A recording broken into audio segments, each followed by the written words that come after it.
All right. Hello, everyone. It's connecting. We're ready to go. Okay. Hello, everyone, and welcome to Diversitech Fest 2022. Our next session is Finding Your Purpose and Charging Interest. I am so in love with this session title, but more importantly, I am in love with the panelists that we have here today. So I am going to allow each one of you to give a quick introduction and let the attendees of Diversitech Fest know who you are. Benasia Miles, I will start with you. Good afternoon, everyone. It is an honor and privilege to be with you all today. I will be here a little brief, unfortunately, but I'm happy to be here nonetheless. My name is Venasia Miles. I am a founder CEO of Air Visions. I am also a co-founder of Forbes The Culture, and in addition, also a professor at Cheney University from the greater Philadelphia area, looking to have some impact on today. Yeah. Uh, I'll go next. My name is Takia Nichols, affectionately known as TK, and I am the founder of TK & Co., a tea company, and I am currently a cybersecurity student at UNC Charlotte. And that's a little bit about me. Thank you. How about you, Shalane? I love that. My name is Shalane Hutchins, and I'm the Vice President of Information Security and IT for Curology. I am a cybersecurity professional and expert, so I love to hear that. We have more students, more female students. I am also a life and career coach with Transform Life Coaching, which is my own business.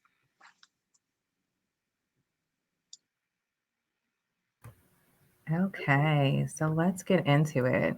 My first question is, how did you know that you were walking in your purpose, or what was that moment that let you know that you were walking in your purpose? Venasia, I will start with you. Hmm. I would say when it doesn't feel forced, it's just a flow. It's not something that's forced, it's something that you actually love doing, and it doesn't feel like it's being forced or you're forcing going into that space.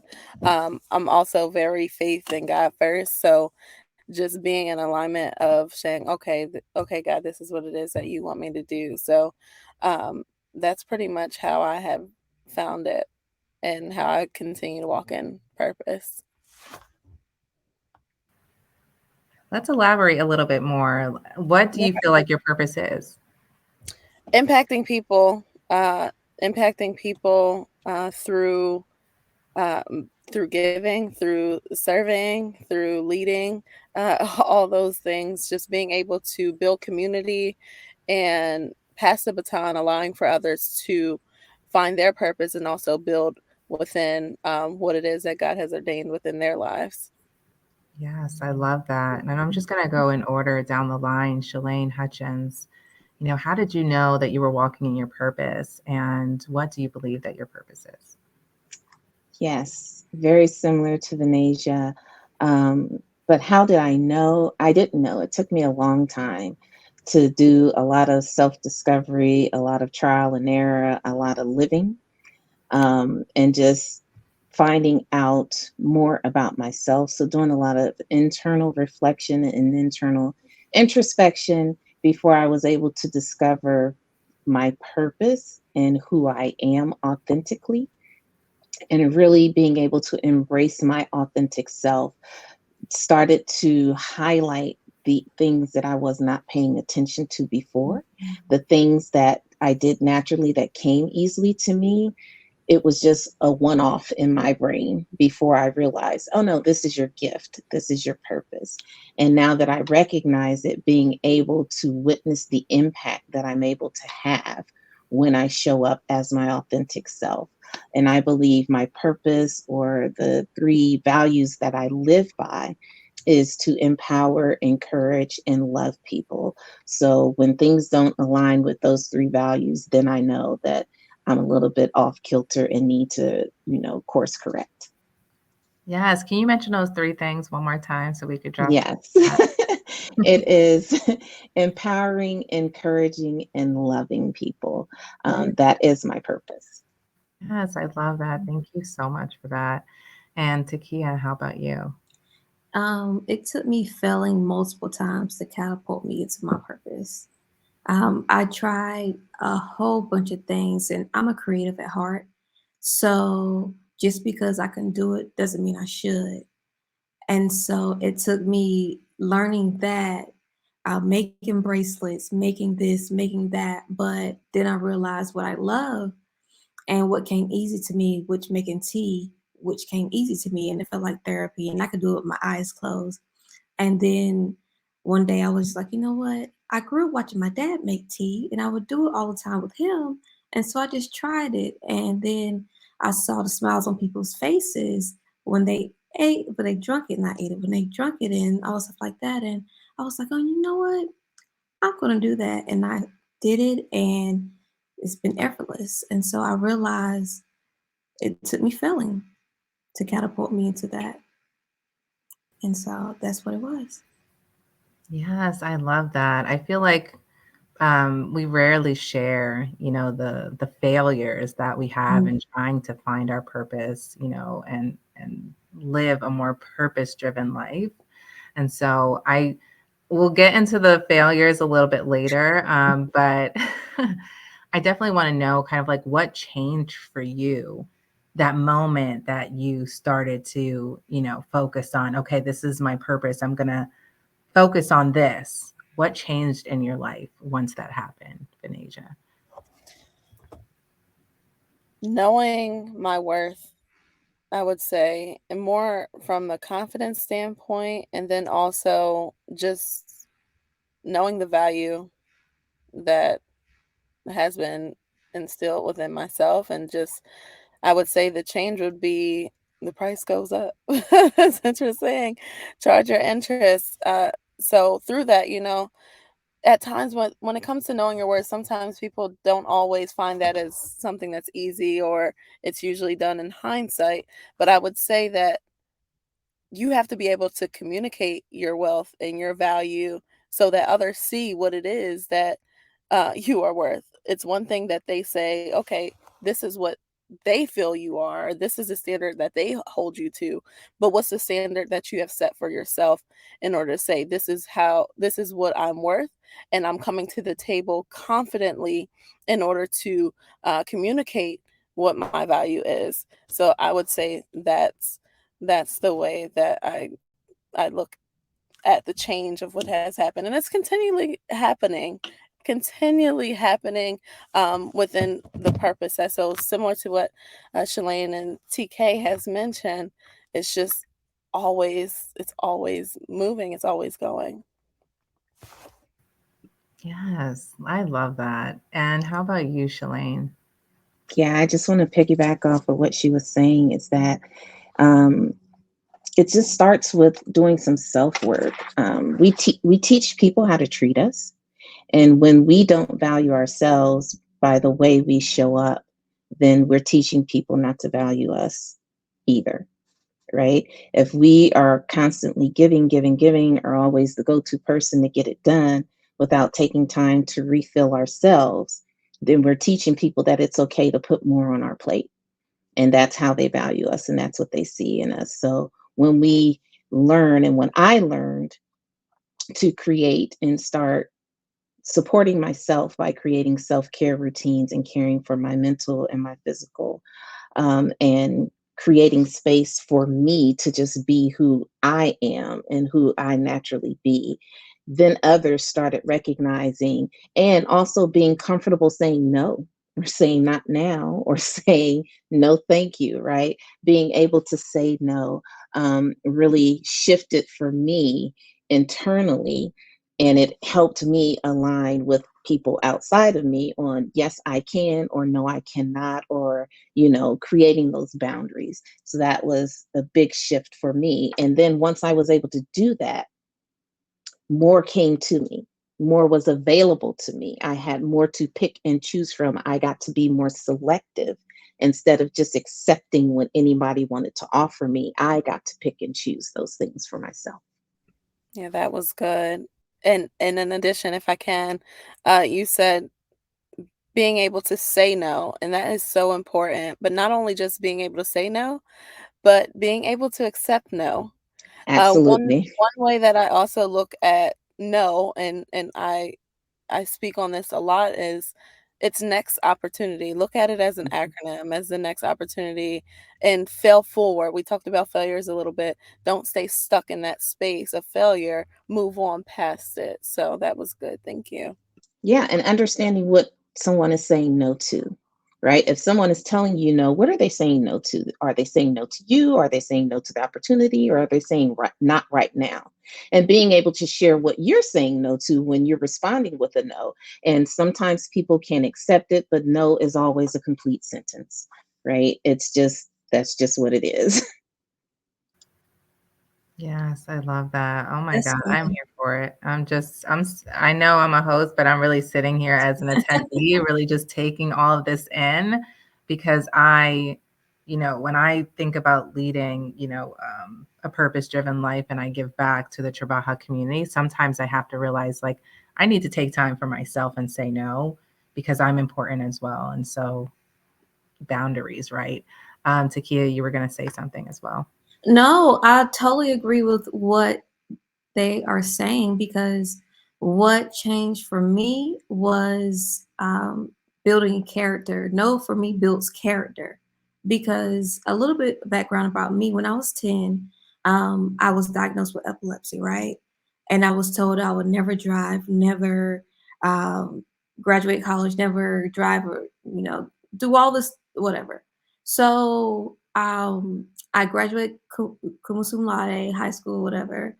So my thing is, I have a lot of character. My skin is tough, so I look at no. It takes a lot to break me, right? It takes a lot to discourage me. So my thing is, I'm trying to make the 10-year-old me proud. So um, when I look at no, I'm like, that's interesting.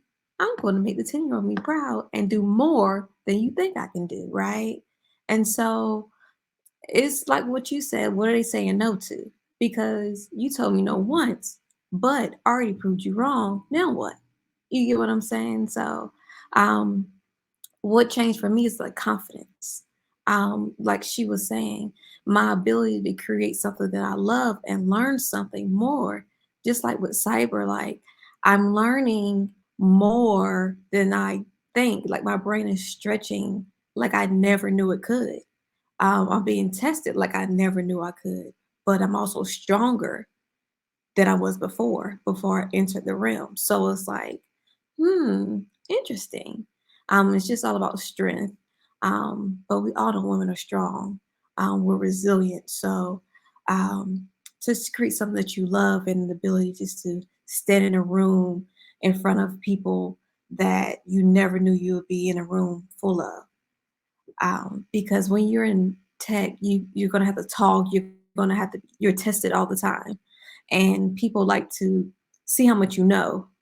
But that's just a little bit, and a lot of ability to drive you to success. That's this all. Yeah, I'm done.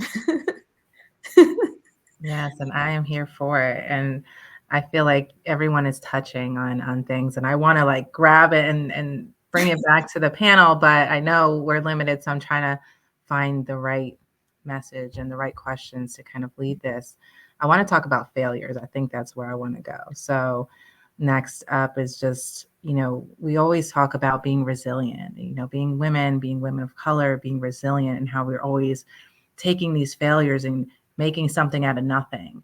So, Vaneja, can you share a little bit about what you learned from your failures? And even if you want to really get a little bit deeper and tell us about your failure, feel free to share that too. Oh, well, you know,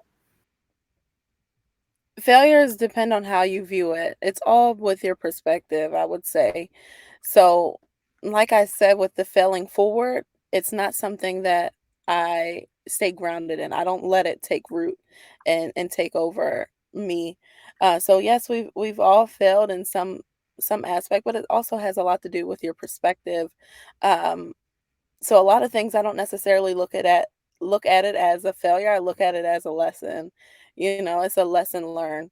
And just being able to grow from it is something that I would say. So yeah, I would say failures, no, I Mm, think it is I think it's a lesson and a blessing in it. It just mhm. wasn't for me at that time. Um, so yeah, that's how I would look at that with failures. I would agree. I would agree. Not getting a job that I really wanted, that I thought I was going to get, we're talking dollars, and then all of a sudden disappeared, to get ghosted, right? Or trying something for the first time, thinking that this was the route I was going to go, and finding out, no, that wasn't for me. Um, Sometimes people can see that as failure, but like Anisha said, I see it as after I get over my feelings and my hurt feelings and all that, because we all have feelings, we emotional people. So I ain't gonna front like I wasn't upset, and I wasn't hurt, and I didn't cry, and I didn't get mad, and I didn't want to cuss and scream. All that's real. Mhm. And once we get beyond that, then it's like, okay, now what? Right? Now what? And, can I leverage that? Or did I learn something? And sometimes the lesson isn't immediate. Sometimes, it takes a little while before you realize what the lesson is, or could be, or was. Um, but being able to pick yourself up and dust yourself off and figure out what's next. And that comes for me with creating that group of people that you can go to, creating, finding those go-to people. There's only a handful. You can't tell everybody all your business, and some people aren't there for you. But when you find those key support people, or create that support structure for yourself to go to check yourself, to make sure you ain't crazy, or to check you and let you know you was way off and you was acting out of pocket, set down somewhere and get it together. You got to have those friends, Mhm. so when those times come, you're not stuck in that mode of victimhood, and you can turn around and move on. That's so good. That's Yeah. so good. Before I go really quick, because I know you said an example. So one of the things, though I am a founder of Forbes the Culture, I have recently since stepped away a bit. And some would say like that's a failure, but I look at it as no, it's built success. It's still successful. I still support it. It's still something that I love. That's still like a baby of mine, because I helped to birth that vision, in that sense, and to see it through and to see it grow Mm. up. And I just look at it like, okay, some would say, okay, well, you let it go, but it's like I had to. No, you got to know when to step away and to move on, and to not allow things to run its course on you. So within that, I just look at it a little bit different. But I'm gonna leave with that. I hope you guys have a great rest of your session. I did put my information in the chat, and I hope to come back and speak with you all again. Thank you so much, Venetia. No problem. Okay, so Venetia had to go. She had a doctor's appointment, and we all know how hard it is to get one of those nowadays. So, um, Takia, I will go to you. Um, I forgot a little bit about what the question was. A little bit. I think we were talking about our failures and what you learned from them. Oh yes. I think I said a little bit something about this earlier. Just because I can do it doesn't mean I should. So that's what I learned. I learned by trying a little bit of everything. Um, doesn't mean I should be doing it, because I'm good for that. Picking up something, putting it down. Pick it up something, putting it down, and it creates. I don't know if you have those friends that love to try stuff and put it down, try stuff and put it down, try stuff and put it down. I used to be that person, but then I made myself to commit to everything that I picked up. But then I learned that um, that stems from something that in my childhood, not seeing one of the somebody that I knew complete something or commit to something fully. But it's a creative in me. So um, I was like, that's me. But then I sense with cyber, I I commit to it. I have to, or I'm not gonna have a job. So that's it. Um, Absolutely. So I wanted to talk a little bit about the second part of the session, which is charging interest, right? mhm. After you've found your purpose, you're walking in your purpose, you feel good, you're aligned, and now you have that confidence to really negotiate and say, this is what I'm worth. Either you're gonna take it, or you can find someone else, right? That's kind of how the things progress, like once you find your purpose. So Shalane, I know you just landed an amazing opportunity and I know you charge interest. So I want to get into that and just share a little bit more about, what that means, charging interest once you found that purpose. Yeah. So, in finding my role, I've been in IT my entire career, and I've steadily climbed up the corporate ladder. Sometimes resisting, because again, there were a lot of roles that I did not take because it required me to be a people leader, and I was opposed to that. And when I identified my purpose, is kind of when I realized that I am actually a people leader, and I am pretty darn good at it. And I still get to learn and I still grow. But again, it afforded me opportunities that I was resistant to before. And with those opportunities came more money, talking salary and total compensation. And so learning that, I can ask for more because I am worth more, because I've paid my dues, I've grown my skills, I've managed and led large teams, and I've created results, mean that I get to align what I'm asking for with the results that I know I can create. And so I always ask big. And because I believe that when you ask big, and even if they say no, you've asked the right number, because they're going to come in really close to that, right? If you ask for a big salary and they're not squirming, you've left money on the table. Also, your ask has to come from a place of not entitlement or deservedness, but from a place of value and alignment with that value, right? I believe that a lot of times people get confused with asking big as, oh, well, she make it or he make it, and I'm supposed to because I did. Nope, don't nobody owe you jack crap.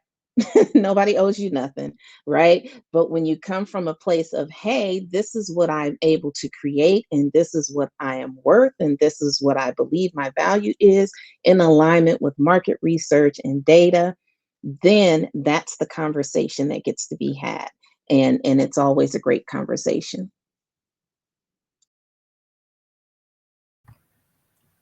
Takia, how about you?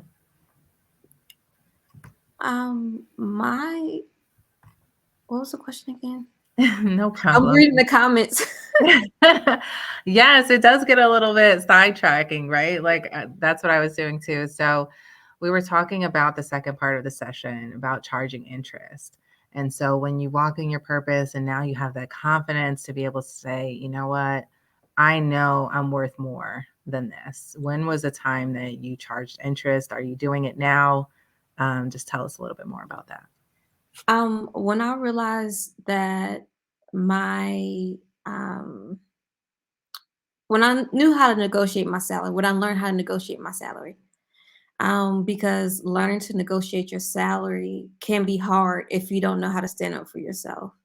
And then oftentimes when you don't know how to negotiate your salary, you do leave money on the table, like she was saying, because people don't expect you to negotiate your salary, especially as a woman of color.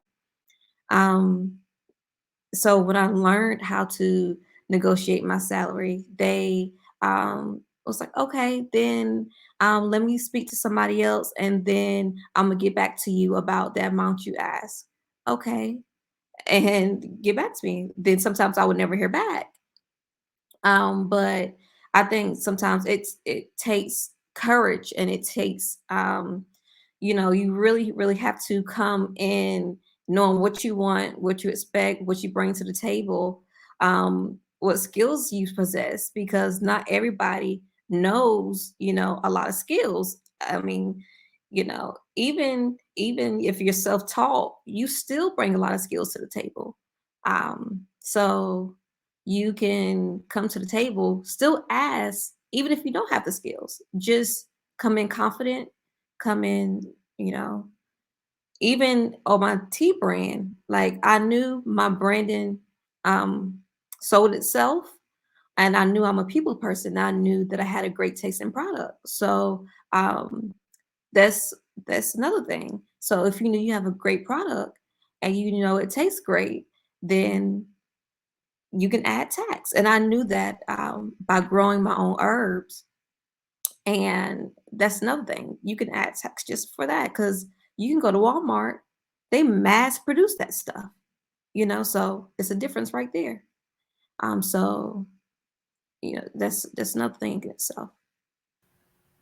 Love that. And I know we all kind of talked about the things that you're doing and, walking in your purpose and some of the things that you've accomplished, while being able to find your purpose and charge interest as well. Mhm. But I feel like it takes a tribe, right? Like it takes a Yeah, group of supporters, a group of yeah, people behind you that are yeah. really championing for your success. Do you have accountability partners that really hold you, accountable as you're going out and trying to, achieve that next milestone in your life, Shalane? Absolutely. And I created my own. I created my own accountability group. It was something that I recognized I needed and that I wanted. And I looked for people who were maybe one or two steps ahead of me on their career path, so that I could learn from them, but also so that I can contribute to the conversation. And I have, just a very few close friends who, can tell me straight up, give me the feedback that I need when I start tripping or when I'm upset, or to even validate when I think I'm crazy, where they making me believe I'm crazy, and it's like, no, it's not you. But finding those key people in your life is important. Again, you don't need to accept feedback from everybody. I listen to Brene Brown a lot. I am a fan, Mhm. and she offers a solution for the smallest little sticky note, the one by one sticky note. If the names that you can fit on that sticky note are the names of the people that you should be accepting feedback from, right? And it's only those key people, because not everybody, um, first of all, knows how to give feedback or understands what feedback is. But keeping that circle small will help you to build that support system around you so that they can support you as you're moving and advancing on. I do have an accountability group. I actually have a group text, I want to say about 5 people. But I also have accountability in all my weak areas that I need to grow in. Um, I want to say about 2 years ago, I developed that, but I also have a mentor. Um, if you're in business, you can go score.org, and they'll partner you up with a mentor that you're looking to grow in. For tech, I went and got a mentor for tutor, but um, it's a guy, because it's hard to find female mentors in certain areas that you want to grow in. But I've been looking, so um, you know it's my goal to find a female mentor. Um, so I'm gonna get there. I'm gonna get there. So maybe I might have one. You know. Well, we are here, and Shalane is in cybersecurity, and you are as well. So here you go. No better Yep. time than the present. And, I know if Anicia was here, she had a little bit of technical difficulties trying to get into Air Meet, but she would talk about, and I'm going to share this with her because she is going to laugh, but she would talk about being over mentored and under sponsored. And Yes. she talks about that all the time about how, many times as, professionals, as especially women of color, we always have someone wanting to connect us with a mentor, right? Someone who is, good to probably connect with on a for the moment, right? But we really need sponsors who are truly going to advocate for us and see us get to those next steps. Where have you found, and I know, Shalane, you talked about like creating your own accountability group, but do you know of any other like resources where professionals can find more of that mentorship support system? I have been actively searching that myself. Mhm. I found a few like Black women organization, Black professional women organizations, and I'll have to look up the links. But I've been searching for that myself. It's because we have typically not occupied those higher level spaces where we can perform as sponsors for each other, that we are, there's a gap there that gets to be filled. But identifying a sponsor is also key in advancing your career. Understanding who your stakeholders are in any role that you're in, and learning how to self advocate for yourself is also very important. And it's not bragging, it's not anything like that. It's advocating for yourself and taking control of your career. Many times, what I find in some of the people that reach out to me for mentorship is that they're looking for, yes, they're looking for a mentor and support, but they're also not willing to do the work, right? I work with people who are willing to do the work and who are ready to move forward, and not looking for me for all the answers, because I can learn from the mentor as well. I have one key mentee that I work with. She's adorable. She is amazing. She is phenomenal. And within just the 2 years that I've known her, she has secured a role at Amazon as a software developer, right? She went from going to get her degree, deciding to go back to school, get her degree in software engineering, going to a couple of boot camps, working from the boot camps, getting job offers, and continuing to seek to grow her skills. And she found an organization called Speak that helps you to prepare for those type of interviews with Facebook and Amazon. And she secured the bag. And so I can't be more prouder of her than I am. But it's those type of go-getters, those type of people who aren't just looking outside of themselves, trying to find the answer, but willing to do the hard work within themselves and for themselves to continue to grow. Yes. So I am dropping, and this is something that we have had within Trabaja, but it takes a village. It definitely takes a village. There's so many communities out there right now that um, I see a couple in the chat, Black Girls Hack, Baddies in Tech, which I do know of, that have some great mentorship programs.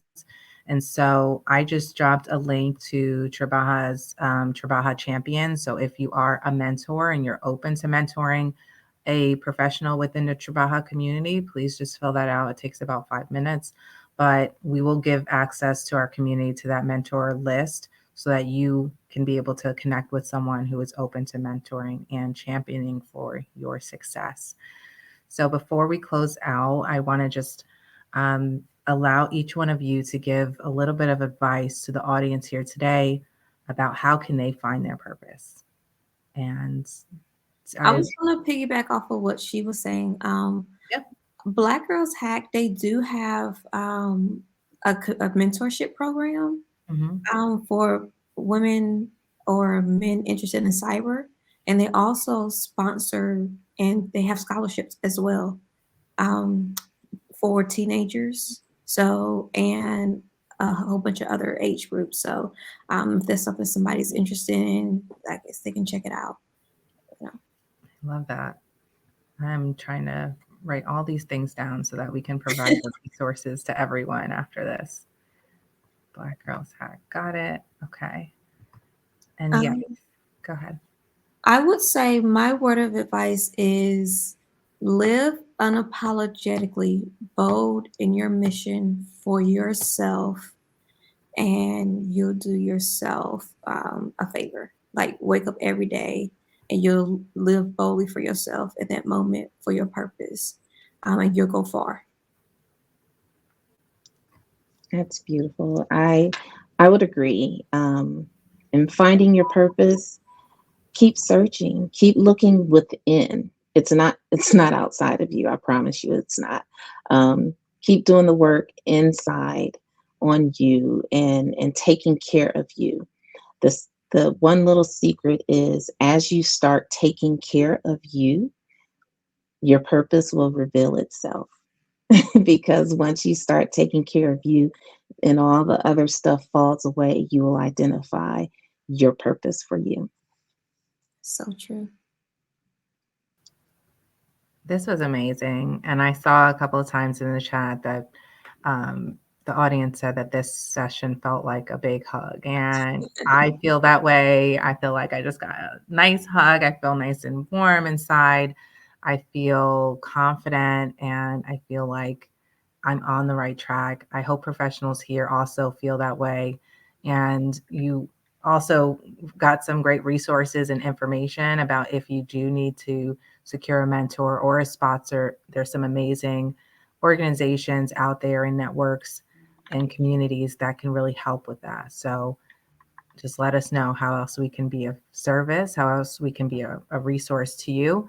We will be here for about another 15 minutes to do, well, not here, but we're going to be in the lobby. So we're going to be in the lobby for about 15 minutes if you want to network with each other, do a little peer-to-peer networking. And for the speakers, you're more than welcome to hang out for another 15 minutes before we go into our next session that starts at 2 p.m. Eastern Standard Time.